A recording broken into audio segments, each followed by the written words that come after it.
கையை பிசைஞ்சுக்கிட்டு வந்து நிற்கிறாருங்க செந்தில். என்ன பண்ணுறது ஏது பண்ணுறதுன்னு புரியலை. அப்பா கிட்ட உண்மையை சொல்லிடலாம் அப்படின்னு கதிர் சொன்ன தைரியத்தில் வந்து நிற்கிறாங்க.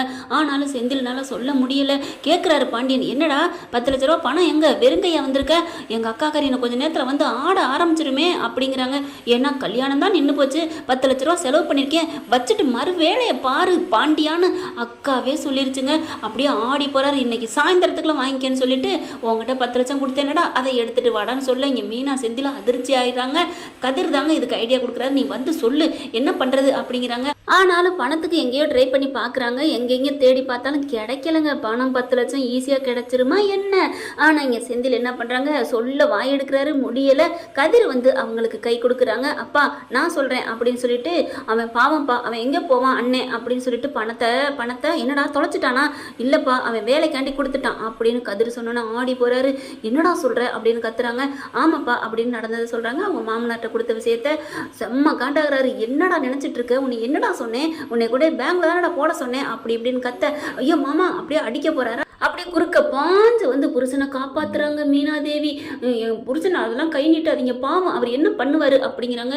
மீனா என்ன மீனா, உனக்கு இந்த விஷயம் தெரியுமா? தெரியுமாமா? தெரியும், நான் அன்னைக்கே சொல்லுங்க இப்படிலாம் பண்ணாதீங்க தப்புன்னு சொன்னேன். அதெல்லாம் முடியாது எனக்குன்னு எங்கள் அப்பா என்ன பண்ணாரு, இதோ இப்போ கூட தங்கச்சிக்கு செய்கிறாரு, அன்னைங்களுக்கு செய்கிறாரு, சரவணனுக்கு எவ்வளோ செலவு பண்ணியிருக்காரு, எனக்குன்னு ஒன்றுமே செய்யலை அப்படி இப்படின்னு எவ்வளோ சொன்னார். இருந்தாலும் தப்புன்னு நான் சொன்னேன் மாமா. எங்கள் அப்பாவுக்கும் கால் பண்ணி கேட்டால் பணத்தை கொடுத்துட்டேன்னு சொல்லிட்டாரு. கண்டிப்பாக வேலை கிடைச்சிரும்னு சொல்லி எவ்வளவோ என்னை வந்து மூளையை கழுவுனாரு. நான் முடியவே முடியாது, நான் மாமா கிட்ட சொல்லுவேன்னு சொல்ல வர்றப்ப தான் அங்கே கதிர் வந்து ஃபெயில் ஆகிட்டான்னு திட்டிக்கிட்டு இருந்தீங்க, ராஜி பாஸ் ஆயிடுச்சுன்னு சந்தோஷத்தில் இருந்தீங்க. இந்த ரெண்டும் நடந்துட்டு இருக்கீல, இந்த விஷயத்த சொல்லக்கூடாதுன்னு நான் பயந்துட்டேன்.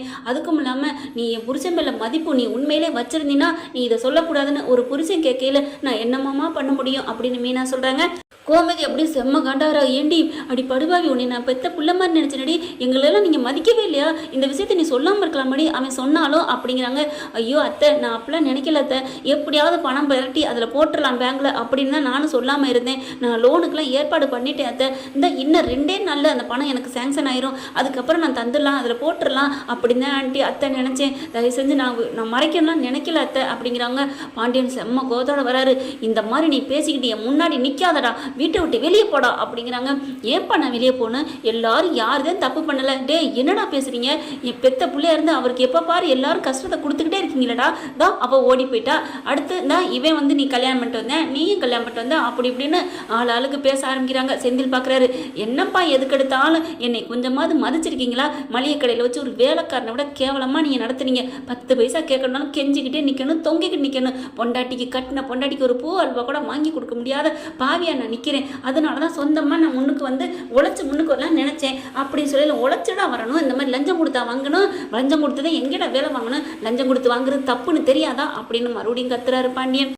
இந்த வேலை கிடைக்காம போயிட்டா 10 லட்சம் வீணா போயிருமேடா அப்படிங்கிறாங்க. அதெல்லாம் என் மாமனார் கரெக்டாக வாங்கி கொடுத்துருவாரு. டே அவர் ஏமாற்ற மாட்டாருடா, கொடுத்த இடத்துல ஏமாந்தா என்ன பண்ணுவேன், ஐயோ இப்போ நான் என்ன பண்ணுவேன் அப்படிங்கிறாங்க. செந்தில் எதிர்த்தோன்னே பாண்டியனால் ஒன்றும் பண்ண முடியலைங்க. நம்ம குட்டை குனிஞ்சாதான் எதிர்வாங்க அப்படின்னு சொல்லுவாங்க இல்லையா. இங்கே பாண்டியன் என்ன பண்ணுறாங்க, என்ன பண்ணுறதுன்னு புரியலை. அதுக்கப்புறம் இப்போ வந்துருவாளே நான் என்ன பண்ணுறதுன்னு தெரியலையே அப்படின்னு தவிச்சிட்டு இருக்காங்க. மீனா என்ன பண்ணுறாங்க, வெளியில் போயிடுறாங்க. ஃபோன் பண்ணுறாங்க. உடனே என்ன ரெடி ஆயிடுச்சா பாண்டியா அப்படின்ட்டு, அக்கா இருக்கா இந்த 1 மணி நேரம் பொறுக்கா, நான் இப்படியா ரெடி பண்ணுறேன் அப்படின்னு சொல்லிட்டு பாண்டியன் என்ன பண்ணுறாங்க, அவங்களுக்கு தெரிஞ்ச இடங்கள்லாம் தேடி பார்க்குறாங்க. அங்கே எங்கேன்னு பணத்துக்கு அலைகிறாங்க. இன்னும் 1 ஹவர் தான் டைம், நான் வந்துடுவேன் அப்படின்னு சொல்லிடுது அந்த அம்மா. அக்கா அந்த மேனா மினிக்கு அட்டை அப்பா கல்யாண செலவுக்கு காசு வந்து கேட்குது, என்ன நகை நட்டு போட்டுச்சா மருமகளுக்கு, அவங்க வீட்டில் பந்தல் போட்டிருக்கோம், 10 லட்சமாங்க வந்திருக்கும், என்னங்க இதெல்லாம் பேசுதுன்னு சொல்லி லாஜிக்கே இல்லாமல் வந்து கேட்டுக்கிட்டு இருக்கு. ஆமாம் ஆமாம் பணத்தாசை பிடிச்சவங்க மனசாட்சி இல்லாதவங்க அப்படி தானே கேட்பாங்க ஒரு சிலர். அடுத்து பார்த்தா என்ன பண்ணுறாங்க, ரெடியாக எல்லாரும் உட்காந்துட்டு இருக்காங்க. வெளியில் அவங்கவுங்கன்னு ஆளுக்கு அலைய போனவங்கலாம் என்ன பண்ணுறது தெரியாமல் அப்படியே தவிச்சு போய் நிற்கிறாங்க. பணத்துக்கு ரெடியாக வந்து நிற்கிது. என்ன பண்ணுறது ஏது பண்ணுறது, அப்படியே வானம் பார்த்த பூமி மாதிரி நின்றுக்கிட்டு இருக்கேல, என்ன பாண்டியா பணம் ரெடியா அப்படின்னு சர்றன்னு சாரப்பாங்க மாதிரி வந்து நிற்கிதுங்க. அப்படியே அக்கா அது வந்துக்கான்னு சொல்லையிலே என்னமோ இழுக்கிறத பார்த்தா பணம் இல்லைங்கிற மாதிரி தெரியுது, என்ன வேகமாக சொல்லு, உன் பொண்ணு மட்டும் வேகமாக ஓடினால, அக்கா இந்த மாதிரிலாம் பேசாதக்கா அப்படின்னு சொல்லிட்டு கத்துறாரு.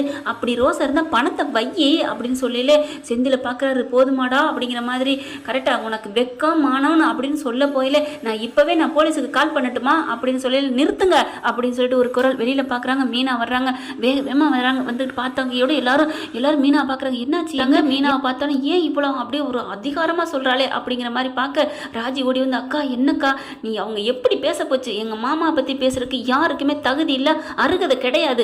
ஓ வாடிம்மா வா, நீ என்ன பேச போகிற பேசு, அப்படி பேசுகிற அந்த 10 லட்ச ரூபா பணத்தை எடுத்து வச்சுட்டு பேசிடி, நான் கேட்டுக்கிறேன் கையை கும்பிட்டு கூட கேட்டுக்கிறேன் அப்படின்னு சொன்ன கையோட, அப்போ கையெடுத்து கும்பிடுங்க கேளுங்க அப்படிங்கிறாங்களா.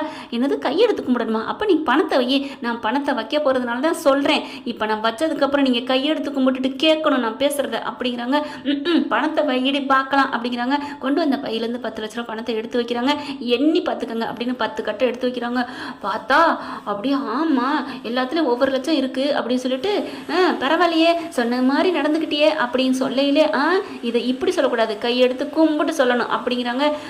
சரி நான் சொன்ன வாக்கா காப்பாத்துறவ அப்படின்ட்டு, சரிங்க மீனா நீங்கள் சொன்ன மாதிரி நடந்துக்கிட்டீங்க மீனா அப்படின்னு சொல்லிட்டு, போதுமாடி அப்படின்னு சொல்லிட்டு, பாண்டியா உன் மருமகனால நீ தப்பிச்ச, சி என்ன புள்ள பெத்து வளைச்சி வச்சிருக்கியோ அப்படின்னு அங்கேருந்து போயிடுறாங்க. பணத்தை எடுத்துட்டு அப்படியே பார்க்குறாரு. பார்த்துட்டு மயனத்தாங்க பார்க்குறாங்க.